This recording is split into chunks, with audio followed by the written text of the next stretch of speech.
नमस्कार साथियों, आप सभी का एक बारी फिर स्वागत है गुरुकुल ऑफ साइंसेज में। मैं दिनेश शर्मा और थंबनेल आपने देख ही लिया होगा। तो आज हम लोग आपके लिए लेके आए हैं बाप ऑफ ऑल स्ट्रेटजीज, राइट।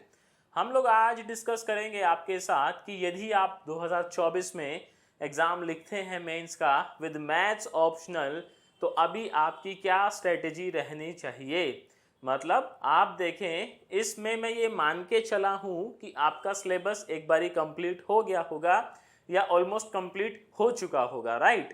कि अब आप इस स्टेज पे हैं कि जी अब हमारा सिलेबस हो गया है या बस कुछ ही दिन में हो जाएगा। तो अब आगे कैसे प्रोसीड करना है, रिविजन्स कैसे करनी है, क्या उनका एक टाइमलाइन होना चाहिए कि इतने टाइम में क्या क्या रिवाइज हो जाना चाहिए और किस तरीके से क्वेश्चंस का प्रैक्टिस करना है, वो सब तरीका कैसे क्या रहेगा, आज हम यही डिस्कस करेंगे। तो देखें, अगर आप चैनल पे पहली बार आए हैं तो चैनल को सब्सक्राइब जरूर कर लीजिएगा। कॉन्सेप्ट तो नहीं, खैर आज टाइम टेबल देखिएगा, स्ट्रैटेजी समझिएगा और पसंद आए तो वीडियो को लाइक कीजिएगा, राइट। चलिए पहले मैं आपसे बात कर लेता हूँ एक बेसिकली टाइमलाइन की, कि आपकी क्या टाइमलाइन रहनी चाहिए रिगार्डिंग डिफरेंट आपके जो टॉपिक्स हैं इनको लेकर। और साथ ही मैं आपको उसका एक ऑल्टरनेटिव भी बताऊंगा जो आप में से कुछ लोग फॉलो कर भी सकते हैं, राइट। मैं ऐसा मान के चल रहा हूँ कि हमारा रिवीजन जो है वो स्टार्ट होगा जस्ट आफ्टर दिवाली, मतलब वो भैया दूज वगैरह सारा प्रोग्राम हो जाएगा, उसके बाद हम लोग अपना रिवीजन स्टार्ट करेंगे। तो अब सवाल ये आता है कि रिवीजन स्टार्ट किससे करनी चाहिए, राइट। तो एक हमने किसे बोलते हैं ना, काला चिट्ठा तैयार किया है कि अगर आप इसको भी फॉलो करेंगे तो बात बन जाएगा। वैसे तो आप देखें सर, चलो मैं वो बात बाद में करूंगा, एक सीक्रेट टिप दूंगा आप लोगों को, बट बाद में देंगे वीडियो के, राइट। तो आप वीडियो पूरा देखिएगा एंड तक। सबसे पहले जो आप टॉपिक स्टार्ट करेंगे वो स्टार्ट करेंगे वेक्टर कैलकुलस। ये एक टेंटेटिव टाइम फ्रेम है, आप अपने हिसाब से थोड़ा आगे पीछे कर सकते हैं और इसका एक ऑल्टरनेटिव भी बताऊंगा जिसमें आप इस टाइम फ्रेम को ड्रास्टिकली रिड्यूस कर सकते हैं, राइट। तो बताऊंगा कौन जो है वो लोग मतलब उस अल्टरनेट को फॉलो करें और कौन लोग जो भी मैं बता रहा हूं इसको फॉलो करें, तो आपका काम बढ़िया बनेगा। वेक्टर कैलकुलस का टाइम फ्रेम हमने दिया है 14 नवंबर से आपका जो है वो हो जाना चाहिए 20 नवंबर।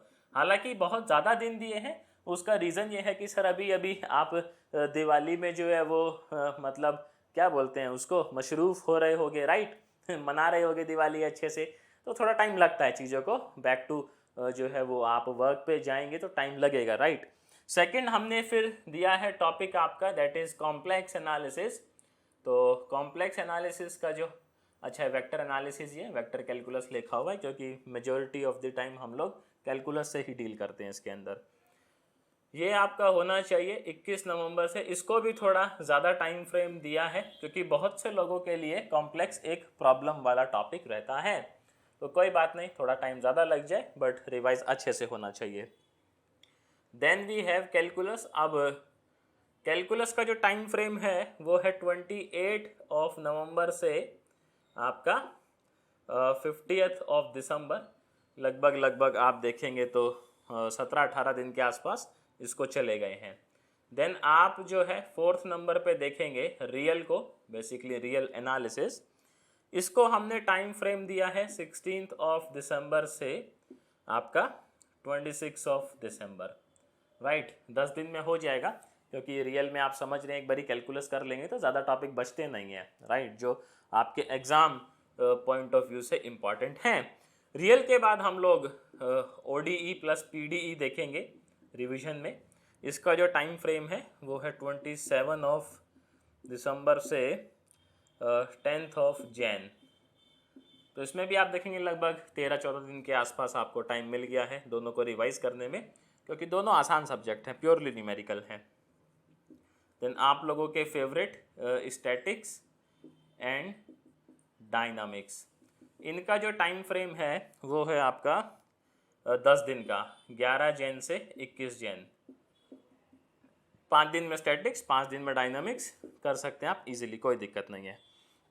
अभी ये भी बताऊंगा आप कितना टाइम दे एक दिन के अंदर ताकि आपका ऑन शेड्यूल चले मामला। Then we have numerical analysis and computer programming. इसको हमने टाइम दिया है 5 दिन का, 22 जैन से 27 जैन। बड़ा इजीली हो जाएगा, कोई दिक्कत वाली बात नहीं आएगी। देन नेक्स्ट टॉपिक इज अपना एनालिटिक ज्योमेट्री। इसका जो टाइम फ्रेम है वो है आपका 28 जैन से लेके 8 ऑफ फेब, लगभग 10 दिन के आसपास आपको मिलेगा। देन अगला है आपका मॉडर्न को थोड़ा सा टाइम हमने ज़्यादा दिया होगा। मॉडर्न है आपका 10 दिन, 5 दिन में ग्रुप थियोरी और 5 दिन में आपका रिंग थियोरी, हो जाएगा easily manage. Then we have linear. एक बार आप मॉडर्न कर लेंगे तो लीनियर में कुछ खासा आपको इशू आएगा नहीं। इसका टाइम फ्रेम है 20 ऑफ फेब से 28 ऑफ फेब। देन उसके बाद आपका फ्लूइड डायनामिक्स एंड मैकेनिक्स।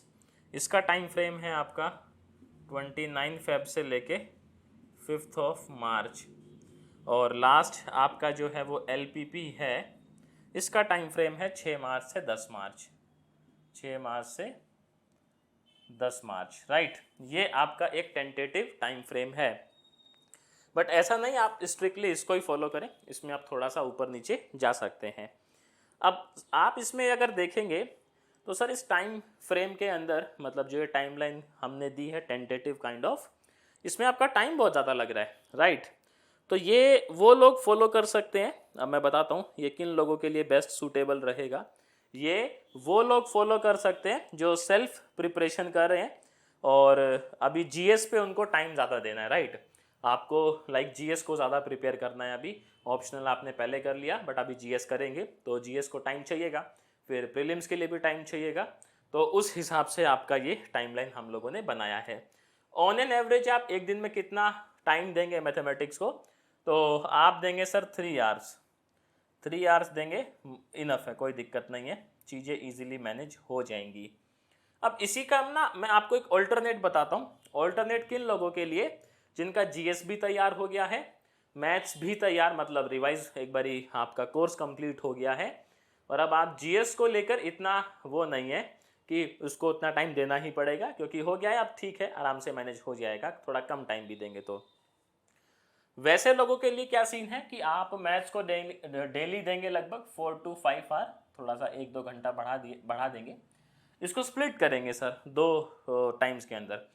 आप जब सो के उठेंगे तो एक उठाएंगे आप हैवी सब्जेक्ट, लाइक जैसे मैं कुछ कॉम्बिनेशंस बताता हूँ आपको। आपने ले लिया लेट से यहीं से उठा लेते हैं मुश्किल सब्जेक्ट, इनमें से लेट से आपने रियल उठा लिया। रियल करेंगे आप जब सो के उठेंगे, मोस्ट ऑफ द लोगों के लिए मॉर्निंग टाइम होता है, मतलब आप में से बहुत से लोग ऐसे भी होंगे ना जो निशाचर प्रजाति के होंगे, रात को जगते होंगे, राइट।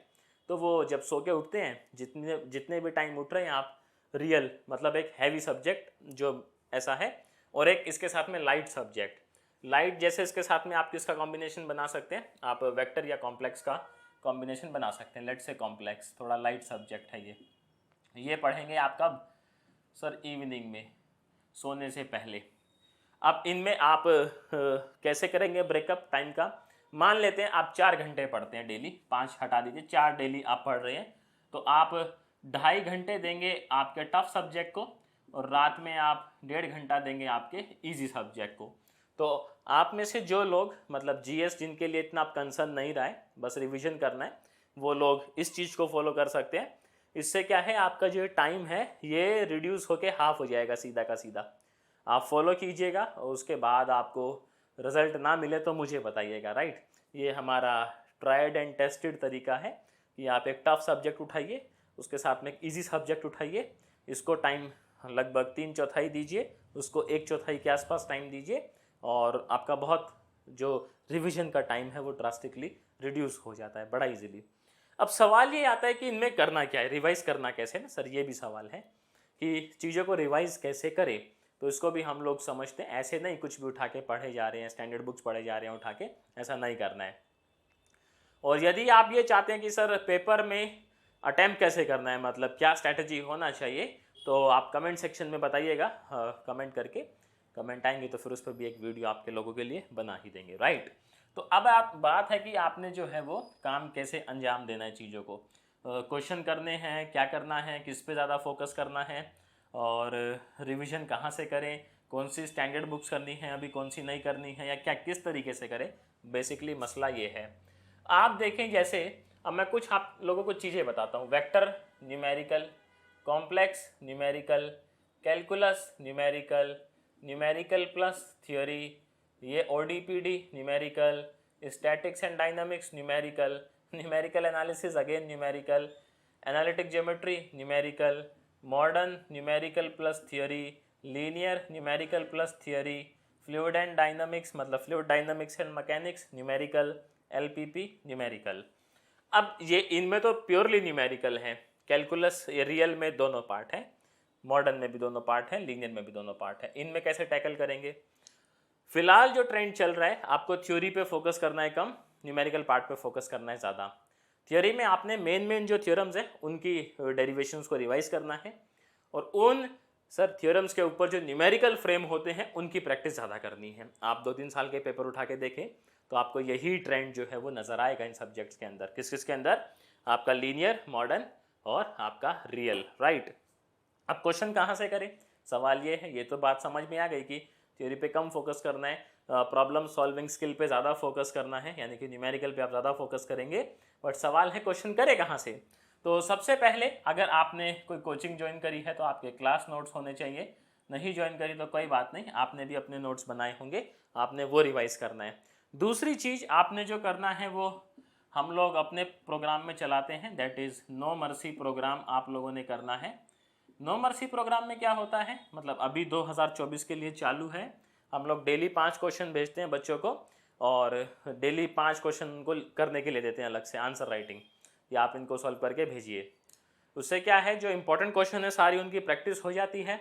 और जिस तरीके से हमने प्रोग्राम अभी चलाया हुआ है, तो 2024 का जब एग्ज़ाम लिखेंगे बच्चे, तब तक उनका जो पूरा कोर्स है वो 4 से 5 बार रिवाइज हो चुका होगा, जिस तरीके से हमने स्ट्रैटेजी बनाई हुई है। ये तो हमारे यहाँ भी चलता है, मतलब रियल एक हैवी और एक हल्का, ये तो हम लोग भी फॉलो करवाते हैं। बट उसके अलावा जैसे अब आप खुद से प्रिपेयर कर रहे हैं, तो आप ये नो मर्सी वाला प्रोग्राम जो है ये तो नहीं कर पाएंगे। और अगर आपको मान लीजिए ज्वाइन करना है तो आप डिस्क्रिप्शन में नंबर गिवन है, उस पर आप कॉल कर लीजिएगा। देन उसके बाद आपके PYQ, तो ये 3 चीज़ें जो है वो प्रैक्टिस करनी है। अगर आप मान लीजिए ज्वाइन नहीं भी करते हैं किसी कारण से, तो ये हटा दीजिए। इसके हटाने से केवल बस आपका ये होगा कि आपकी नंबर ऑफ़ रिविजन्स कम हो जाएंगी। इसमें तो क्या रहता है कि जैसे आपका प्रॉपर एनालिसिस बनता है, आपसे 1-to-1 मीटिंग होती है, काइंड ऑफ मेंटरशिप मान लीजिए, एंड देन 5 क्वेश्चन डेली के तो है ही, जो कि पोटेंशियल क्वेश्चन है एग्जाम पॉइंट ऑफ व्यू से, तो इसमें हम वो सब कंडक्ट करते हैं, राइट। अगर आप ये नहीं ज्वाइन करते हैं तो, और ये वाला अगर आप पैटर्न फॉलो करेंगे, प्रीलिम से पहले का खेल मैं बता रहा हूँ, अभी प्रीलिम से बाद की भी बात करूँगा। अगर आप जो है ये वाला प्रोग्राम फॉलो करेंगे तो आपकी प्रीलिम से पहले एक रिवीजन होगी, एक बार आप रिवाइज कर चुके होंगे अपने सारे सिलेबस को। अगर आप ये वाला पैटर्न फॉलो करेंगे, एक हैवी एक लाइट, एक हैवी एक लाइट, तो आपकी जो रिवीजन है वो 2 बार हो चुकी होगी, अप्रॉक्सीमेटली 2 से 2.5 बारी। लेकिन अगर आप इनके साथ में, इसके साथ में नो मर्सी भी फॉलो करेंगे, तो प्रीलिम से पहले आपकी रिवीजन 4 बार या 3.5 बार के आसपास हो चुकी होगी, मतलब एक रिवीजन आपको इससे एक्स्ट्रा मिल जाएगी। देन प्रीलिम्स के बाद सुनिए, मान लीजिए इसमें आपने 6 महीने लगाए लगभग, प्रीलिम्स के बाद आपको रिवाइज करना है इसके हाफ टाइम में। अभी देखें, क्योंकि आपकी एक रिवीजन हुई है तो आप ड्रास्टिकली रिड्यूस नहीं कर सकते रिवीजन का टाइम, तो आपको लगभग 3 महीने लग जाएंगे, और आप देखें सर उतने में मेंस आ जाता है। तो मैं ऐसा मान के चलूँ, ये प्रोग्राम फॉलो करेंगे तो मेंस तक आपकी 2 रिविजन्स होंगी। केवल ये प्रोग्राम फॉलो करेंगे, 2 रिविजन आप पहले कर चुके हैं, मेंस के टाइम पे आपकी लगभग 1 से 1.5 रिविजन और हो जाएगी बड़े इजीली, अगर आपने ये फॉलो किया है तो ये प्रोग्राम में आपकी मेंस तक मान लीजिए 3 या 3.5 रिविजन हो चुकी होगी, 3 या 3.5 बारी। और अगर आप नो मर्सी भी साथ में फॉलो करते हैं तो 4 बार आप 3.5 से 4 बार आप पहले रिवाइज कर चुके हैं। और उसके बाद क्या सीन होगा सर, आपकी नो मर्सी, और क्योंकि इतनी रिविजन्स पहले ही हो चुकी हैं, तो प्रीलिम्स के बाद और मेंस से पहले जो टाइम होता है उसमें भी आप जो अपना पूरा करिकुलम है उसको आप मान लीजिए अप्रॉक्सीमेटली एक, ये मतलब 1.5 से 2 बार ऐसा रिवाइज कर सकते हैं। तो कुल मिला के आपकी 5 रिविजन्स ऐसी पक्की हो जाएंगी। और आप खुद समझ सकते हैं, आपने अगर पोटेंशियल क्वेश्चंस को 5 बार रिवाइज कर लिया है तो एग्जाम में कुछ बचेगा क्या? थ्योरम्स को हटा दीजिए। मैं तो कह रहा हूँ जी 500 का पेपर आप 400 ले आइए 400 ले आइए, क्या दिक्कत है? 100 नंबर का हटा दीजिए, 400 लाइन, वो भी बड़ी बात है कि नहीं है? बताइए आप कमेंट सेक्शन में। तो बात ये है, 5 रिवीजन जिसकी हो गई मैथमेटिक्स की पूरे आपके जो कोर्स है इसकी, तो सर आप बस आपको काम क्या करना है, एग्ज़ाम आएगा, क्वेश्चन लिखा होगा, आंसर आपके छपा होगा ब्रेन में, उसको जाके सीधा उतारना है। और सारी प्रैक्टिस जो है हम लोग करवाते हैं आंसर राइटिंग पैटर्न के अंदर कि आपने किस तरीके से राइट करना है, ताकि जो स्पीड इंप्रूव हो रही है बार बार रिवाइज करने से, बार बार क्वेश्चन प्रैक्टिस करने से, उस स्पीड के साथ साथ आपका जो कंटेंट जिस तरीके से छापना है वो भी तैयार होता रहे। तो ये था जी अपना रिवीजन बेसिकली प्रोग्राम कि आप जो है वो किस तरीके से रिवाइज कर सकते हैं अगर आप 24 में मेंस लिखते हैं मैथमेटिक्स के साथ। अगर अब आप ये चाहते हैं कि जी पेपर अटेम्प्ट कैसे करना है ये भी हमें समझाइए, तो कमेंट सेक्शन खुला है, आप कमेंट करेंगे तो उस पर भी वीडियो बन जाएगा। उम्मीद करता हूँ आपको जानकारी जो है वो लाभदायक लगी होगी। यदि लगी हो तो आप चैनल को सब्सक्राइब कीजिएगा, वीडियो को लाइक कीजिएगा, और जितने भी आपके साथी हैं जो मैथ्स ऑप्शनल के साथ तैयारी कर रहे हैं और वो अब समझ नहीं पा रहे कि रिवीजन करना कैसे है, उनके साथ शेयर कीजिएगा। तो शुक्रिया आप लोगों का आज के लिए टाइम देने के लिए। उम्मीद करता हूँ सर चीज़ें समझ आई होंगी। मैं मिलता हूँ आपसे नेक्स्ट वीडियो में, सेम टाइम सेम जगह। Till then bye bye.